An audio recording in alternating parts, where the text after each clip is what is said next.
So there's another interesting link between these two presentations. So I'm Andrew. I run a company called Codeplay. I need a little clicker, don't I? Is this? That's this. In Edinburgh, and we do compilers for graphics processors originally. So we're now very much an AI company, but I started in video games, and everything to do with AI actually comes out of video games, if you look at where it all came from. So it's kind of interesting. I did not predict when I started Codeplay, whenever it was, quite a while ago, that AI would be what it's all about. So I'm going to do a quick intro to Codeplay. So right now we are very focused on autonomous driving as a company. The strange thing, when we were doing video games, we were literally trying to do spectacular crashes in cars, and now we are literally designing technology, using the same technology to try and stop real cars crashing, which is a little bit scary. But there is a huge challenge here, and it is a fascinating challenge. There's a lot of academic research that could be done in this area. From my point of view, the key problem in the whole area we are of acceleration is that almost all AI software is locked to NVIDIA GPUs. So we as a company, Codeplay, started with the idea that you could write software and run it on graphics processors, and what NVIDIA came up with the idea was, well, they'll sell graphics processors that come with really good tools that only work on their graphics processors.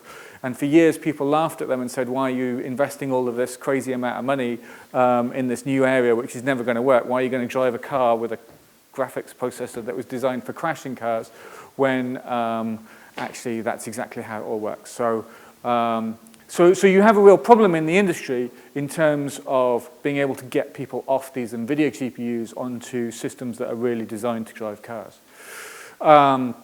It is a huge challenge, and we're working in lots of different areas. I'm going to go into a bit of detail, but you need to scale up software development to massive levels of complexity. It turns out there's quite a lot of software that you need in order to actually enable a car to drive itself. And you may have seen some nice PR statements about how you just get a deep learning network and you kind of point it at a few cars and a few pedestrians, and then the system kind of trains itself and it works it all out itself. And the reality is it's just a little bit more complicated than that. But the PR is good. So what we became as a company is we became an open standards company. It became hugely about everything that we do. And the reason is, what it does is it allows somebody to design their AI processor, and somebody else to write their software, and somebody like us to do the tools, and then somebody else to do all the safety validation stuff if it's going into a car, and everything works together. It's not how we started, but it became obvious to me at one point that this is how we had to do it. And so now I've spent a huge amount of time and effort traveling around the world, designing standards, and we now have I've actually hired people specifically to take over the standards work, and we do a lot of it. Here's some of the history of all the stuff we do. You'll notice that the first project that we did, look, it's this auto 3D display, which actually did eye tracking to be able to do the 3D display. And so actually our first project actually was computer vision, but I still thought, no, we should be doing video games. So we did a few video games projects, but we did stuff with Movidius and stuff. So, and only recently have we done quite a bit of real AI stuff. These are the standards bodies that we've got involved in. So we actually lead the development of the sickle standard, which I'm pushing a lot. And I hope it's a really, we have put a huge amount of effort into the sickle standard. What it is it's a standard that allows you to program very like you are programming in CUDA. It's a very, very similar model. So rather than having to completely rewrite your software, the sickle standard is really, really good for taking CUDA software for NVIDIA GPUs and running it on other things. But it's a royalty-free standard. You can do whatever you like with that. You can implement it. You just have to be careful about the trademarks and stuff. Took a long time. Intel is now writing an open source version of it. Xilinx is very involved in it. Red Hat is getting involved in it. There is now a huge amount of momentum towards this sickle standard, but it did take a long time, as I'm going to talk about. Also involved in ISO C++, AutoSAR is a big automotive industry standard that we're trying to get the automotive industry to go in this direction, but they do love standards. And MISRA is another strange standard that is all about automotive safety, and it's basically an English standard where a bunch of people meet in a pub somewhere in the Midlands in England and define the standards used for almost all automotive safety. Anyway, let's just move on. So, here's the connection that I wasn't expecting to the previous presentation, and that is the whole crossing the chasm stuff. It's very interesting. So I actually didn't read this book until very recently, and it's like a revelation to me. And it is a really good book. Yeah, it is actually a really good book, because what it does is it tells you what a business needs to behave like when it's going through the process of introducing new technologies to the market. So it looks like a bit of a graph, and you go, oh yeah, these early innovators, and then there's early adopters, and it gives all these names and stuff, and you go, okay, and you think, all right, I'm going to sell a small number of units here and a large number of units here, and for some reason there's a chasm where I don't sell anything. But actually, there's a little bit more to it than that. And it allows you to understand, if you're going to create a company like I did, without thinking about it properly, a company that's going to introduce new technology, it allows you to think through the process of what your business is going to look like as it transitions, right? And it's really helpful, because it helps you think about how to create a company for those different stages and what you have to do to go through those stages. So, you start on the left if you're an academic, as I think many of you are. If you invent an amazing new technology, and then you go, oh, I'll create a business to exploit this technology. It's easy money. Basically, just people just come to you and they just offer you money. And why would you ever bother being an academic? And then you discover that actually what you do is you lose a lot of money. But what happens in this chasm model, which absolutely matches what we did as a company, is your early customers are what they call innovators. What that means is, often there's somebody in a big company that has actually quite a large budget and wants to do something cool. And they're not too fussed about whether they make money out of it. If you're in a massive company, the truth is you are always worried about some new technology coming along and wiping you out. And so there are people within these companies that are there that really will create projects with you that will allow them to be able to say, look, we've got this technology too. And actually, in a lot of cases, they're not expecting to sell a lot of it. But you as a small company will find this as a lifeline. So you need to be kind of prepared to be able to present in the right way to those people. There is no market, right?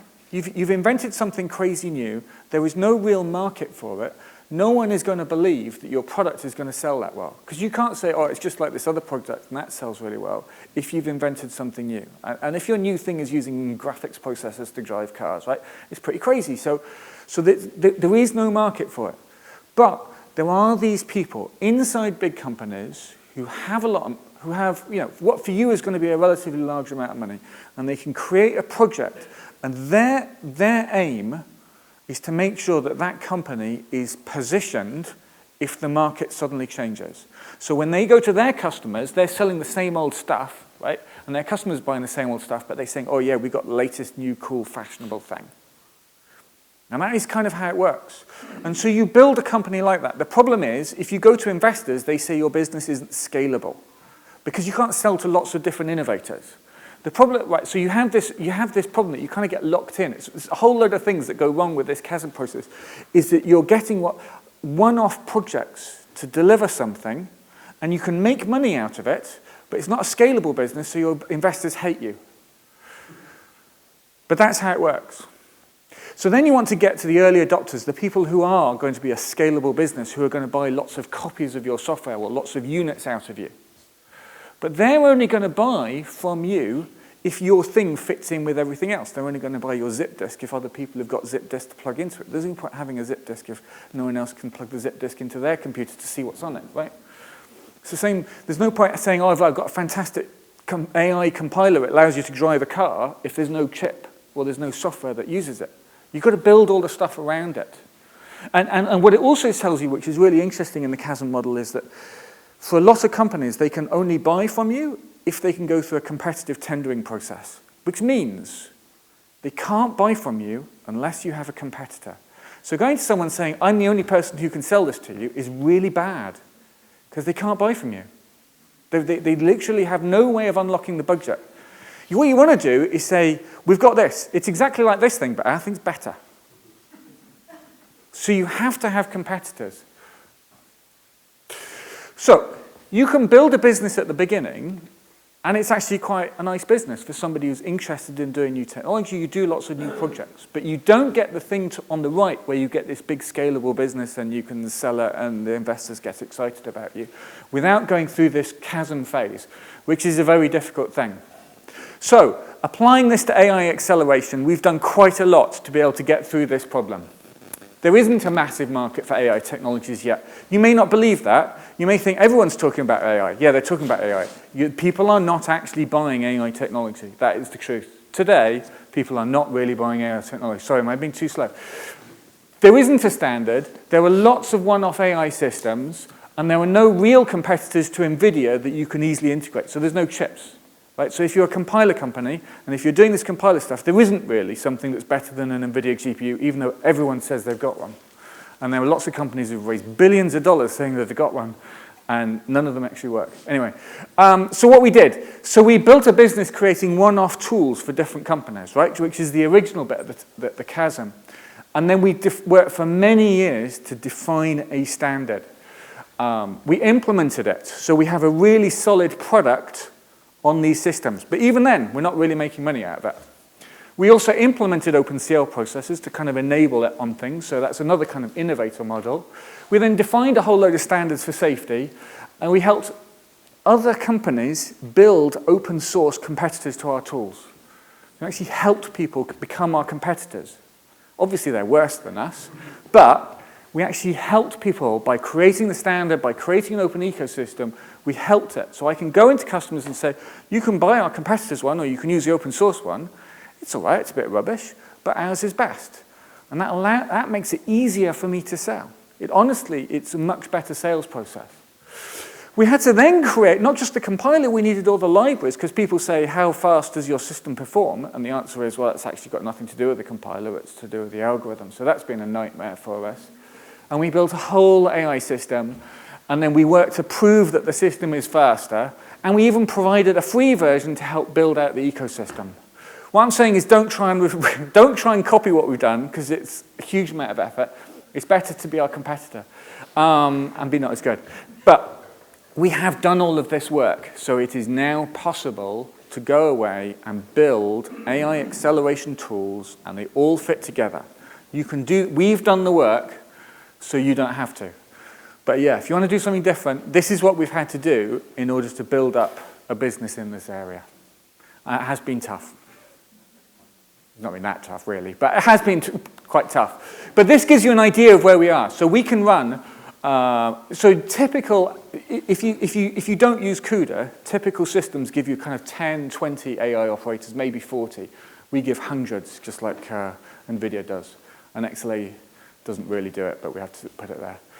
And this is a whole survey of developer tools and what people use, so I'm kind of showing how we map to what people are actually using in the market, so how we can swap people away from NVIDIA GPUs onto our open standard technologies. And this is what we've had to do with performance. So if you want an idea of how painful it is actually getting performance on these systems, on AI operators, the problem is performance in these systems is not magic. So some things go really fast and some things go really slow. So what I've got here is this graph I've been showing over the last 6 months of our AI library. And the blue is ARM compute library. So that's ARM hand optimizing for their processor. And you can see in some cases we've always been faster than ARM by quite a significant amount. But in some cases we've been horribly slower until recently. And this huge variation between running different algorithms on different systems is something you've got to be prepared for if you work in the compiler field, right? Is that in AI processors, the variations are massive in the way that they're not in CPUs. And variations of different algorithms are massive. And getting people to understand that expectation of just how much things vary by algorithm is really difficult. And that's it. Thanks very much, Alan.